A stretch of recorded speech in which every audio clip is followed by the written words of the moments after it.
ಅದೇ ಗಂಡನ ಜೊತೆ ಬಂದರೆ ತುಂಬಾ ಖುಷಿ ಆಗುತ್ತೆ.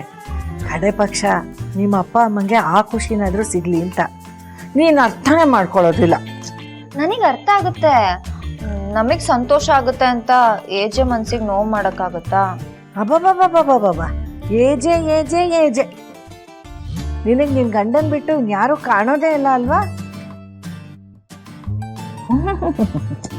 ಪ್ರೀತಿ ಪ್ರೀತಿ ಅಜ್ಜಿ ಅದು ಹಾಗೆ. ಸರಿ ಬಿಡಮ್ಮ, ನಾನಂತೂ ನೀವು ಗಂಡ ಹೆಂಡತಿ ಮಧ್ಯೆ ಬರೋದಿಲ್ಲ. ಇದಕ್ಕೂ ಮೀರಿ ನಿನಗೆ ಹೋಗೋಕೆ ಇಷ್ಟ ಇಲ್ಲ ಅಂತಂದರೆ ನೀನೇ ಹೋಗಿ ನಿನ್ನ ಗಂಡನ ಹತ್ರ ಮಾತಾಡು, ಹೋಗೋದು ಬೇಡ ಅಂತ ಹೇಳು. ಅಜ್ಜಿ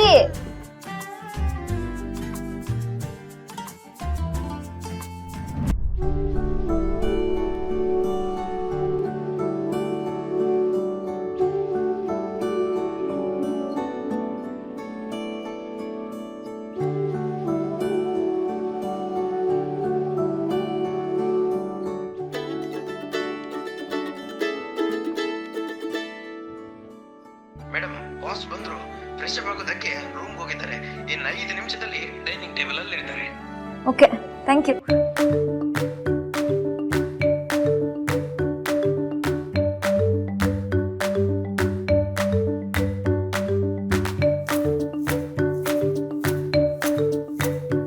ನೀನೇನು ಮಾಡ್ತಾ ಇದೆಯಾ?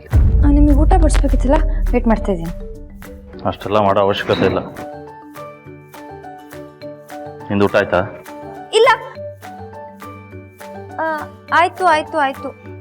ನಿನ್ನ ಮುಖ ನೋಡಿದ್ರೆ ಗೊತ್ತಾಗ್ತದೆ ಊಟ ಮಾಡಿಲ್ಲ ನೀನು ಅಂತ. ಮೊದಲು ಕುತ್ಕೊಂಡು ಊಟ ಬಡಿಸ್ಕೊಂಡು ಊಟ ಮಾಡು.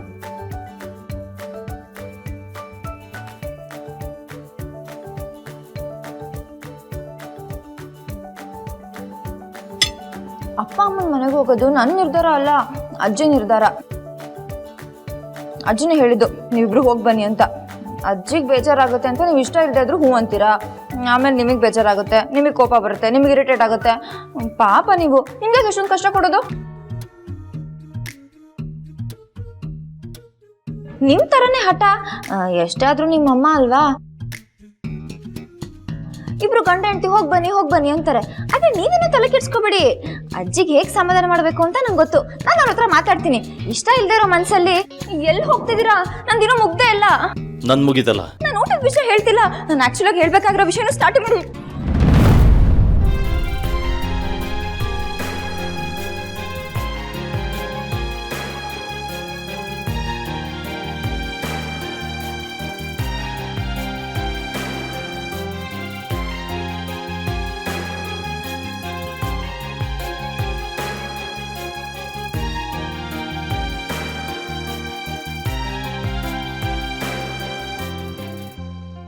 ನಿನಗೆ ನನ್ನ ರೀತಿಲಿ ಹೇಳಿದ್ರೆ ಅರ್ಥ ಆಗಲ್ಲ.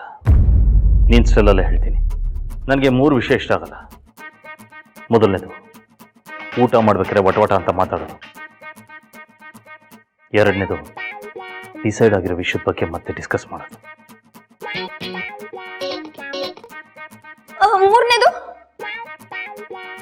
ಹೋಗೋದಕ್ಕೆ 9 ಗಂಟೆಗೆ ರೆಡಿ ಆಗಿರೋದು. ನಿಮ್ಗೇನು ಬೇಜಾರಿಲ್ಲ ಅಂತ ಪಿಂಕಿ ಪ್ರಾಮಿಸ್ ಮಾಡಿ. ಗೊತ್ತಾಯ್ತು. ನಾನು ವಟ ಅಂತ ಮಾತಾಡಬಾರ್ದು. ಮಾತಾಡೋ.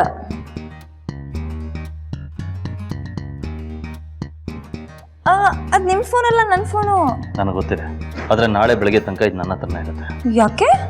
ನಿನ್ನ ಕೈಗೆ ಫೋನ್ ಕೊಟ್ಟರೆ ಇಡೀ ಜಗತ್ತಿಗೆ ನಾನು ಬರ್ತಾ ಇದ್ದೀನಿ ಅಂತ ಹೇಳ್ತೀಯ. ಲಾಸ್ಟ್ ಟೈಮ್ ಆಗಿರೋ ಎಕ್ಸ್ಪೀರಿಯನ್ಸೇ ಸಾಕು ನನಗೆ.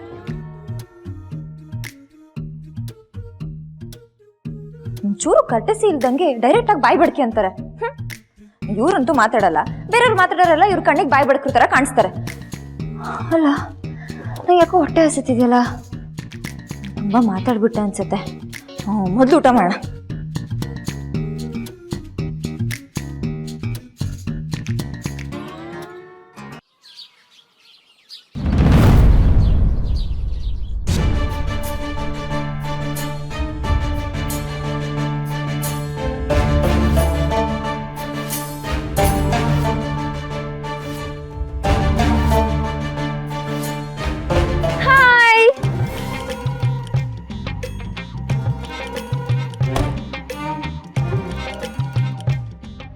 ನಿಮ್ ಟೈಮ್ ವೇಸ್ಟ್ ಆಗ್ಬಾರ್ದಲ್ಲ, ಅದಕ್ಕೆ ನಿಮ್ಗಿಂತ ಮುಂಚೆ ಬಂದು ಕುತ್ಕೊಂಡ್ಬಿಟ್ಟಿದ್ದೀನಿ.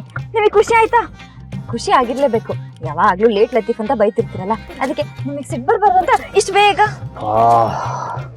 ಎಷ್ಟು ಮಾತಾಡ್ತೀನಿ ನೀನು. ಆ್ಯಕ್ಚುಲಿ ಏನು ಗೊತ್ತಾ, ನೀನು ಬೇಗ ಬಂದರೂ ಪ್ರಾಬ್ಲಮ್, ಲೇಟಾಗಿ ಬಂದರೂ ಪ್ರಾಬ್ಲಮ್. ಲೇಟಾಗಿ ಬಂದರೆ ಟೈಮ್ ವೇಸ್ಟ್ ಆಗುತ್ತೆ, ಬೇಗ ಬಂದರೆ ಮಾತಾಡಿ ತಲೆ ತಿಂತೆ. ಒಳ್ಳೆ ಲೂಸ್ ಸವಾಸ ನನಗೆ. ಒಂದು ನಿಮಿಷ ನನ್ನ ಫೋನ್ ಕೊಡ್ತೀರಾ? ಏಕೆ? ಅದು ನೆನ್ನೆ ಪಾರು ಎಪಿಸೋಡ್ ನೋಡಬೇಕಿತ್ತು ಜೀ5ಲಿ. ಸೀರಿಯಸ್ಲಿ? ತಮಾಷೆ ಮಾಡಿದೆ. ಅಜ್ಜಿ ಫೋನಿಂದ ನನ್ನ ಫೋನ್ಗೆ ನಿಮ್ಗೊಂದು ಮೆಸೇಜ್ ಬಂದಿದೆ ನೋಡಿ. ನನಗೆ ನಿನ್ನ ಫೋನಿಗೆ ಮೆಸೇಜ್ ಕಳಿಸಿದ್ದಾರೆ. ಅವರೆಲ್ಲ ಹೇಳೋಗಿದ್ರೆ ನನಗೆ ಫೋನ್ ಮಾಡ್ತಾರೆ, ನಿನಗೆ ಕಳಿಸ್ತಾರೆ. ಅದು ಕಾಲ್ ಮಾಡಿದ್ರೆ ಮರ್ತೋಗೋ ಚಾನ್ಸಸ್ ಇರುತ್ತೆ. ಅದೇ ಮೆಸೇಜ್ ಮಾಡಿದ್ರೆ ನಿಮಗೆ ಮರ್ತೋದ್ರು ನೀವು ಇನ್ನೊಂದ್ಸತಿ ಕೇಳ್ಬೋದಲ್ವಾ, ಅದಕ್ಕೆ ನೋಡಿ.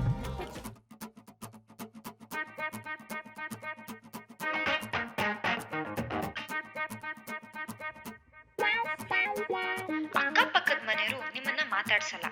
ಅವರೆಲ್ಲ ಬಂದು ಸುಂದರ ಅಂತ ಹಾಡು ಹೇಳ್ಕೊಂಡು ಆರತಿ ಮಾಡಲ್ಲ, ರಂಗೋಲಿ ಹಾಕಲ್ಲ, ಹೂವಿನ ಮಳೆ ಸುರಿಸಲ್ಲ, ಅತಿಯಾಗಿ ಮಾತಾಡಿ ನಿಮ್ ಟೈಮ್ ವೇಸ್ಟ್ ಮಾಡಲ್ಲ. ಅರ್ಧ ಗಂಟೆ ಮೇಲೆ ಅಲ್ಲಿರಲ್ಲ. ಏನಿದಲ್ಲ? ನೀವು ಹೋದ್ಸಲ ಕಂಡೀಷನ್ ಹಾಕಿದ್ರಲ್ಲ, ಅದೆಲ್ಲ ನಾನು ನೆನ್ಪಿಟ್ಕೊಂಡಿದ್ದೀನಿ. ಈ ಸಲ ಫಾಲೋ ಮಾಡ್ತೀನಿ. ಒಂದ್ಸಲ ನಿಮ್ಮ ಹತ್ರ ಕ್ರಾಸ್ ವೆರಿಫೈ ಮಾಡ್ಕೋಬೇಕಿತ್ತು. ನನ್ನ ಹತ್ರ ಫೋನ್ ಇರಲಿಲ್ವಲ್ಲ, ಅದಕ್ಕೆ ಅಜ್ಜಿ ಫೋನಿಂದ ಮೆಸೇಜ್ ಕಳಿಸ್ದೆ. ಈ ಸತಿನಾದ್ರೂ ಹೊಸ ಕಂಡೀಷನ್ ಇದ್ರೆ ಹೇಳಿ, ನಾನು ಫಾಲೋ ಮಾಡ್ತೀನಿ. ಇದೆಲ್ಲದಕ್ಕಿಂತ ಇಂಪಾರ್ಟೆಂಟ್ ಕಂಡೀಷನ್ ಆಗಿದೆ. ಏನು? ನೀನು ಮಾತಾಡದೆ ತೆಪ್ಪು ಕೂತ್ಕೋಬೇಕು, ಮಾತಾಡಬಾರ್ದು. ಆಯ್ತು.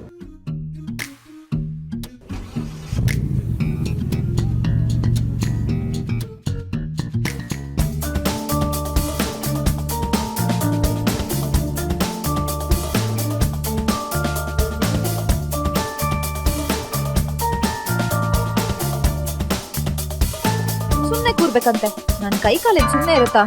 ಮೊಬೈಲ್ ಇದ್ರೆ ಹೇಗೋ ಟೈಮ್ ಪಾಸ್ ಮಾಡ್ತಿದ್ದೆ. ಸವಾಸ ಮಾಡಿ ಸ್ಮೈಲ್ ಮಾಡದೆ ಮರ್ತೋಗಿದ್ದೀನಿ.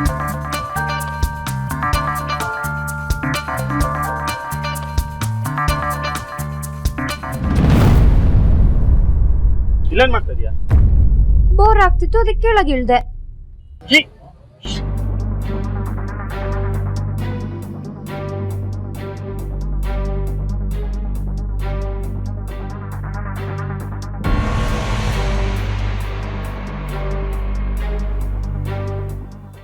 ಕೀ ಇಟ್ಬಿಟ್ಟು ಯಾರ ಕೆಳಗಿಳಿತಾರ?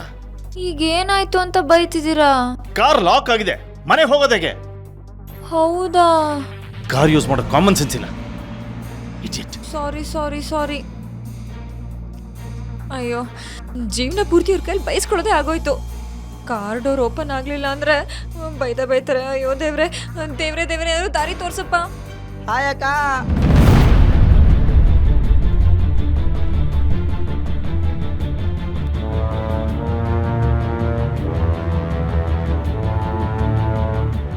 ಏನು ಗ್ಯಾರಂಟಿ ಹಿಟ್ಲರ್ ಕಲ್ಯಾಣ